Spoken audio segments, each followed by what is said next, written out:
Hello, আসসালামু আলাইকুম। সবাইকে টেকনিক্যাল অ্যানালাইসিস হাবের পক্ষ থেকে শুভেচ্ছা। আমরা স্ক্রিনে দেখতে পাচ্ছি ন্যাশনাল পলিমারের ডেইলি চার্ট। আমরা আজকে ন্যাশনাল পলিমার শেয়ারটি নিয়ে বিস্তারিত টেকনিক্যাল এবং ফান্ডামেন্টাল ইস্যুগুলো তুলে ধরার চেষ্টা করব। তবে এর আগে আসলে আমি টেকনিক্যাল অ্যানালাইসিস হাবের বিষয়ে আপনাদেরকে এর আগেও বলেছি যে এই চ্যানেলে শুধুমাত্র শেয়ারের টেকনিক্যাল এবং ফান্ডামেন্টাল অ্যানালাইসিস করা হয়, তবে কোনো শেয়ারের প্রাইসের টার্গেট দেওয়া হয় না। তো সেক্ষেত্রে এই চ্যানেল থেকে শুধুমাত্র শেয়ারের তথ্যগুলো তুলে ধরা হয়। সেক্ষেত্রে যারা এই তথ্যগুলো, তাদের হাতে থাকা শেয়ারের তথ্যগুলো পেতে চান, তারা অবশ্যই চ্যানেলটি সাবস্ক্রাইব করবেন এবং লাইক ও কমেন্টস করে এই চ্যানেলের পাশে থাকবেন। ইনশাল্লাহ আপনার হাতে থাকা শেয়ারের পুঙ্খানুপুঙ্খ বিশ্লেষণ করা হবে। আর আপনারা লাইক এবং কমেন্টস করে পাশে থাকলে আমি অবশ্যই উৎসাহ পাবো এবং ফার্দার অন্যান্য শেয়ার নিয়েও কথা বলার সুযোগ পাবো। যাই হোক, সবাই ভালো থাকবেন। আজকে আমরা ন্যাশনাল পলিমার শেয়ারটি নিয়ে কথা বলবো। যাই হোক, স্ক্রিনে দেখতে পাচ্ছেন শেয়ারটির ডেইলি চার্ট। তো ডেইলি চার্টকে আমরা যদি উইকলিতে কনভার্ট করে দেখি, তাহলে আমরা দেখতে পাচ্ছি যে আসলে এই শেয়ারটির যে 30 টাকা, এটা একটা স্ট্রং সাপোর্ট জোন ছিল। সেই সাপোর্ট জোনেই কিন্তু সেই সাপোর্ট নিয়ে আমরা দেখতে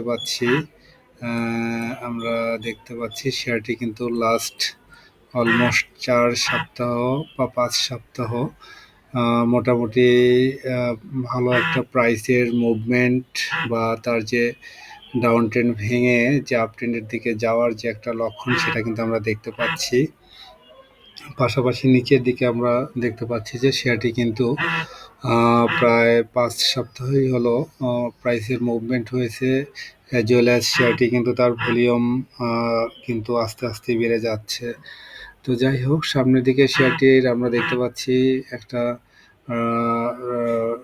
রেসিস্টেন্স রয়েছে, সেটা অলমোস্ট 34 টাকা লেভেলে। এই লেভেলটা গত সপ্তাহে আসলে 34 টাকা বা 35 পর্যন্ত উঠেছিল। সেখান থেকেই শেয়ারটি কিছুটা ব্যাকে এসেছে। সেক্ষেত্রে এই লেভেলটা আসলে ক্রস করাটা তার জন্য ইম্পর্টেন্ট। এটা ক্রস করলেই হয়তো ফার্দার আবার নতুন রেসিস্টেন্স খোঁজার চেষ্টা করবে। তো আমরা এই শেয়ারটি নিয়ে যদি আপাতত ডেইলি চার্টের সার্বিক তথ্য দেখি, তাহলে আমরা দেখব ডেইলি চার্ট অনুসারে আসলে শেয়ারটির কি অবস্থা। আমরা যদি ইএমএ দেখি, exponential moving average cross over, আমরা দেখতে পাচ্ছি শেয়ারটি কিন্তু এই লেভেলে ক্রস ওভার করেছে, অর্থাৎ 23শে ফেব্রুয়ারি শেয়ারটি কিন্তু আমরা দেখতে পাচ্ছি যে 9 days exponential moving average, 26 days exponential moving এভারেজকে ক্রস করেছে। অনেক দিন পরে বলা যায়, অনেক দিন পরে আমরা দেখতে পাচ্ছি এই লেভেলে এসে সে ক্রস ওভার করেছে। আচ্ছা, এটা অবশ্যই একটা পজিটিভ দিক। এরপরে আমরা যদি বোলিঙ্গার ব্যান্ডটা দেখি, বোলিঙ্গার ব্যান্ড দেখতে পাচ্ছি যে বোলিঙ্গার ব্যান্ড তার এই লেভেল বোলিঙ্গার ব্যান্ডের লোয়ার ব্যান্ডকে সেট করে নিচের দিকে নেমে যায় শেয়ারটি, অর্থাৎ 2025-এর 2রা ফেব্রুয়ারি বা 30শে জানুয়ারিতে দেখতে পাচ্ছি শেয়ারটি কিন্তু লোয়ার ব্যান্ডকে ক্রস করে নিচের দিকে নেমে যায়। এরপরেই শেয়ারটি এখান থেকে সাপোর্ট নিয়ে আস্তে আস্তে মিডিল ব্যান্ডকে ক্রস করে এখন আপার ব্যান্ডের মোটামুটি আপ চ্যানেলেই অবস্থান করছে। এখন আমরা দেখব যে ইসিমোকো ক্লাউড কি পজিশন আছে। আমরা দেখতে পাচ্ছি অনেক দিন পরে শেয়ারটি কিন্তু ইসিমোকো ক্লাউডকে ভেদ করে উপরে অবস্থান করার চেষ্টা করছে। আমরা দেখতে পাচ্ছি ইসিমোকো ক্লাউডের যে আপার ক্লাউড ব্যান্ড, সেটা কিন্তু তার একটা রেসিস্ট্যান্স জোন ছিল, সেটাতে বাধা পেয়েই আমরা দেখতে পাচ্ছি কিছুটা এখানে থেমেছে। অর্থাৎ আমরা দেখতে পাচ্ছি যে শেয়ারটি 3রা মার্চ ইসিমোকো ক্লাউডের আপার ব্যান্ডকে ক্রস করে অনেক উপরে উঠে যায়। তবে পরপর 2-3 দিন আবার সে ডাউন ট্রেন্ডে বা একটা আমি ডাউন ট্রেন্ড বলবো না, ঠিক একই পজিশনেই কিন্তু সাইডে মুভ করার চেষ্টা করছে। হয়তো এখানে সে সাপোর্ট নিতে পারে, সাপোর্ট নিলে সে এর পরবর্তী তে কিন্তু তার 35-36 টাকা লেভেল যে রেসিস্ট্যান্স সেটা রয়েছে, সেদিকে হয়তো যাওয়ার চেষ্টা করবে। আচ্ছা, এরপরে আমরা ইসমুকো ক্লাউড দেখলাম। এরপরে যদি আমরা মুভিং অ্যাভারেজ দেখি, মুভিং অ্যাভারেজের অনেক উপরেই অবস্থান করছে আর কি। যাই হোক, এটা হলো ডেইলি চার্ট। ডেইলি চার্ট অনুসারে আমরা দেখতে পাচ্ছি তার যে এই 30 টাকার যে সাপোর্ট জোন ছিল, একটা লং সময় ধরে এটা একটা আসলে স্ট্রং সাপোর্ট জোন। এই সাপোর্ট জোনকে ব্রেকডাউন করে নিচে নেমে যায়, যদিও এটা ফলস ব্রেকডাউন ছিল, কারণ নিচের দিকে কিন্তু ভলিউম খুবই কম ছিল। তো যাই হোক, শেয়ারটি আমরা দেখতে পাচ্ছি এই লেভেলে, অর্থাৎ অক্টোবরের 28 তারিখে, 2024-এর অক্টোবরের 28 তারিখে কিন্তু এখানে একটা বড় ধরনের ভলিউম পায়। এই ভলিউমে আমরা দেখতে পাচ্ছি শেয়ারটি ভলিউম নিয়ে এখান থেকে, অর্থাৎ 30 টাকা লেভেল থেকে মোটামুটি 36 টাকা লেভেলে উঠে যায়। 10-12 দিনের মধ্যেই শেয়ার একটা ভালো মুভমেন্ট হয়। প্রাইসের মুভমেন্ট থাকলেও শেয়ারটি কিন্তু আবারও ডাউন ট্রেন্ডে আসে। আবার সে এখান থেকে, অর্থাৎ 30 টাকা লেভেল থেকে আবারও 35-36 টাকা লেভেলে উঠে যায়। যাই হোক, মার্কেট যেহেতু খুবই ভালনারেবল অবস্থায় ছিল, সে আবারও মোটামুটি ডাউন ট্রেন্ডে যায়। ডাউন ট্রেন্ডে গিয়ে ফাইনালি সে তার যে স্ট্রং সাপোর্ট জোন 30 টাকা, সেটাকে আসলে ব্রেকডাউন করে নিচে নেমে যায়। যদিও এটা ফলস ব্রেকডাউন ছিল, এরপর সে ফাইনালি আবারও উপরে উঠে এসেছে। এখন আসলে দেখার বিষয়, যেহেতু আমরা দেখতে পাচ্ছি লাস্ট 3-4 দিন আগে একটা বড় ক্যান্ডেলে ভলিউম হয়েছে, যদিও প্রাইস ওই দিন সর্বোচ্চ প্রাইস 35 টাকা উঠে প্রাইসটা অবশ্য ধরে রাখতে পারেনি।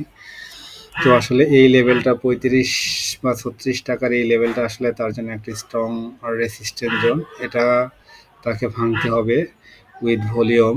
এরপরে নতুন করে হয়তো আমরা একটা সম্ভাবনা দেখতে পাবো। তো যাই হোক, এরপরে আমরা যদি এটাকে অন্য কিছু ইন্ডিকেটর দেখি,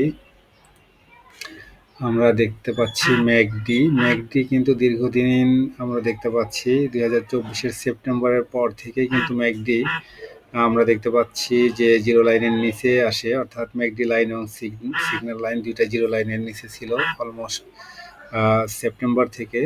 সেক্ষেত্রে অনেক দিন পরে কিন্তু আমরা দেখতে পাচ্ছি ম্যাকডি লাইন জিরো লাইনের উপরে এসেছে গত 3-4 দিন হলো।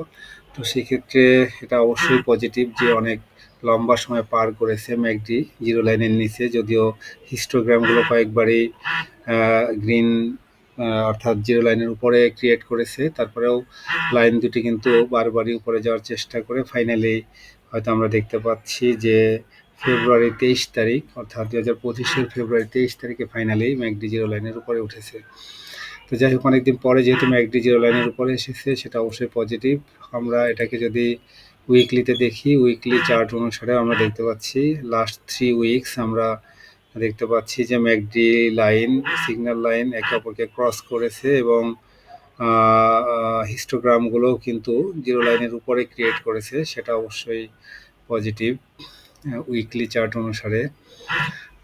আচ্ছা, এরপরে আমরা দেখব হলো আরএসআইটা যদি দেখি, উইকলি চার্ট অনুসারে আরএসআই তার 30 যে লোয়ার ব্যান্ড, সেখানে সাপোর্ট নিয়েই সে মোটামুটি এখন 46 লেভেল অবস্থান করছে। আচ্ছা, ডেইলি চার্ট অনুসারে আরএসআই তার একটা স্ট্রং আপ ট্রেন্ডে রয়েছে। আরএসআই আমরা দেখতে পাচ্ছি এখন 62 লেভেলে অবস্থান করছে। আচ্ছা, এরপরে যদি আমরা মানি ফ্লো দেখি, মানি ফ্লো আমরা দেখতে পাচ্ছি 63, সেটা একটা ভালো পজিশন। যাই হোক, এরপরে আমরা শেয়ারটি আরও কিছু তথ্য আমরা দেখার চেষ্টা করবো। এটাকে যদি আমরা লং টাইম ফ্রেমে মান্থলিতে দেখি, তাহলে মান্থলি অনুসারে আমরা দেখতে পাচ্ছি শেয়ারটি অলমোস্ট মান্থলিতে আপনারা দেখতে পাচ্ছেন 4টি মান্থলি চার্ট। সেক্ষেত্রে আমরা যদি ফিবোনাসি ড্র করি, ফিবোনাসি অনুসারে আমরা দেখতে পাচ্ছি শেয়ারটি তার আসলে যেখান থেকে সাপোর্ট পাওয়ার কথা ঠিক সেই লেভেল থেকে কিন্তু সাপোর্ট পেয়েছে, আপনারা দেখতে পাচ্ছেন। যে 78.6% থেকেই সাপোর্ট নিয়ে সে কিন্তু উপরের দিকে যাচ্ছে। এখন ফাইনালি হয়তো 43 এই লেভেল পর্যন্ত যাওয়ার হয়তো একটি স্কোপ আছে। তো আমরা হয়তো অপেক্ষা করব। এরপরে আমরা যদি অন্য কিছু ফান্ডামেন্টাল ইস্যু আমরা দেখব শেয়ারটির। আচ্ছা, শেয়ারটির ইপিএস যদি দেখি, আমরা দেখতে পাচ্ছি শেয়ারটি 2019 সাল থেকে 2024 সাল পর্যন্ত ইপিএস মোটামুটি বলা যায় একটা ডাউন ট্রেন্ডের দিকে রয়েছে।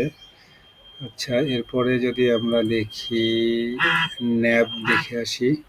ন্যাব অলমোস্ট 2022 সাল থেকে প্রত্যেক কোয়ার্টারে সেম লেভেলে অবস্থান করছে।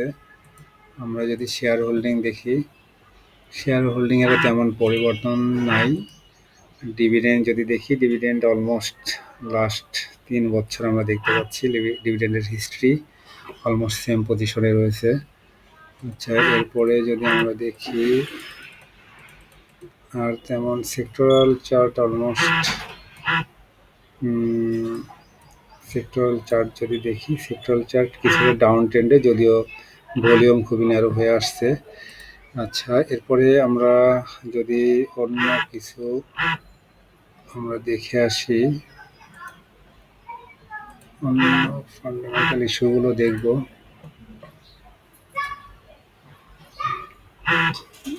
আমরা যদি দেখি যে শেয়ারটির আচ্ছা ডেইলি চার্ট অনুসারে আমরা দেখতে পাচ্ছি শেয়ারটি আসলে টেকনিক্যাল অ্যানালাইসিস অনুসারে শেয়ারটি স্ট্রং বাই সিগন্যাল দিচ্ছে। আমরা দেখতে পাচ্ছি এদিকে স্ট্রং বাই সিগন্যাল দিচ্ছে। আচ্ছা, এরপরে আমরা মুভিং অ্যাভারেজও বাই সিগন্যাল দিচ্ছে, আর টেকনিক্যাল ইন্ডিকেটর এটা স্ট্রং বাই সিগন্যাল দিচ্ছে। তাছাড়া আমরা এদিকে দেখতে পাচ্ছি আরএসআই বাই সিগন্যাল দিচ্ছে, ম্যাকডি বাই সিগন্যাল দিচ্ছে, এডিএক্স বাই সিগন্যাল দিচ্ছে ডেইলি চার্ট অনুসারে, উইলিয়াম পার্সেন্টেজ আর সেটা বাই সিগন্যাল দিচ্ছে, সিসিআই বাই সিগন্যাল দিচ্ছে। যাই হোক, অলমোস্ট মুভিং অ্যাভারেজ, এক্সপোনেনশিয়াল এবং সিম্পল মুভিং অ্যাভারেজ প্রায় প্রত্যেকটা টাইম ফ্রেমেই কিন্তু বাই সিগন্যাল দিচ্ছে, আপনারা দেখতে পাচ্ছেন। তো এটা অবশ্যই পজিটিভ দিক। এরপরে আমরা যদি এটার ন্যাশনাল পলিমারের যদি আমরা ইনকাম দেখি লাস্ট 3 ইয়ার্স, আপনারা দেখতে পাচ্ছেন টোটাল রেভিনিউ আমরা দেখতে পাচ্ছি যে 4.49 বিলিয়ন ছিল 2021 সালে, সেটা বেড়ে 2022 সালে 5.08 বিলিয়ন, এরপরে আরও পরের বছরে আরও বেড়ে যায় অর্থাৎ 6.48 বিলিয়ন, এবং ফাইনালি 2024 সালে কিন্তু 7.27 বিলিয়নে তাদের টোটাল রেভিনিউ দেখতে পাচ্ছি। তো সেক্ষেত্রে আমরা টোটাল রেভিনিউ কিন্তু দেখতে পাচ্ছি যে শেয়ারটির কিন্তু মোটামুটি ভালো পজিশনে রয়েছে আর কি। আচ্ছা, এরপরে আমরা যদি ইপিএস তো আমরা দেখেছি, যদি ইপিএসটা আমরা দেখতে পাচ্ছি 2015 সাল থেকে বর্তমান সময় একটা ডাউন ট্রেন্ডে রয়েছে, অর্থাৎ 2020 সালের পর থেকে ইপিএস কিন্তু ডাউন ট্রেন্ডে রয়েছে। যাই হোক, শেয়ারটির এই হলো বিস্তারিত আলোচনা। যাই হোক, শেয়ারটি এখন পর্যন্ত বলা যায়, যেহেতু মান্থলি চার্টে আমরা দেখতে পাচ্ছি শেয়ারটি ডাউন ট্রেন্ড ভেঙে সবেমাত্র গত মাসে অর্থাৎ ফেব্রুয়ারিতে শেয়ারটির পজিটিভ মুভমেন্ট আমরা দেখতে পেয়েছি, এবং মার্চ মাসেও পজিটিভ মুভ করেছে। সেক্ষেত্রে এখন মান্থলি চার্ট অনুসারে তার 36 লেভেল যদি ক্রস করতে পারে, তাহলে ফাইনালি কিন্তু 50 পর্যন্ত তার একটা রেসিস্টেন্স লক্ষ্য করা যাচ্ছে। তবে এখন দরকার হলো আসলে ভলিউম, যদি ভলিউমটা বাড়তে পারে তাহলে আশা করা যায় যে হয়তো শেয়ারটি এখান থেকে ভালো করতে পারে। যাই হোক, এই হলো এই শেয়ারটির বিস্তারিত টেকনিক্যাল এবং ফান্ডামেন্টাল অ্যানালাইসিস। আর আরেকটা পজিটিভ দিক বলেই শেষ করব, আপনারা দেখতে পাচ্ছেন মান্থলি চার্ট অনুসারে শেয়ারটি 2013 সালের পর থেকে আমরা ভলিউম বার যেগুলো দেখতে পাচ্ছি, অলমোস্ট বেশিরভাগ ভলিউম বারই কিন্তু গ্রিন ক্যান্ডেলে হয়েছে। সেক্ষেত্রে খুব বেশি শেয়ার ডিস্ট্রিবিউশন হতে দেখা যায়নি, এক্সেপ্ট 2022 সালের সেপ্টেম্বর মাসে যে ক্যান্ডেলটি হয়েছে, এটা ছাড়া বেশিরভাগ ক্যান্ডেলই কিন্তু আমরা গ্রিন ক্যান্ডেলে দেখতে পাচ্ছি। আর বর্তমান সময়ে আমরা ফ্লোর প্রাইস উঠিয়ে দেওয়ার পরে যে ডাউন ট্রেন্ডটা দেখতে পাচ্ছি 50 থেকে অলমোস্ট ৳৩০ লেভেলে যে ডাউন ট্রেন্ড সেখানে কিন্তু খুবই কম পরিমাণ ভলিউমে কিন্তু ডাউন ট্রেন্ডে এসেছে। সেক্ষেত্রে একটু ভলিউম বাড়লেই কিন্তু শেয়ারটি বড় প্রাইস মুভমেন্টের একটা সিগন্যাল আমরা হয়তো দেখতে পাচ্ছি। যাই হোক, এটাই হলো এই শেয়ারের বিস্তারিত আলোচনা। সবাই ভালো থাকবেন এবং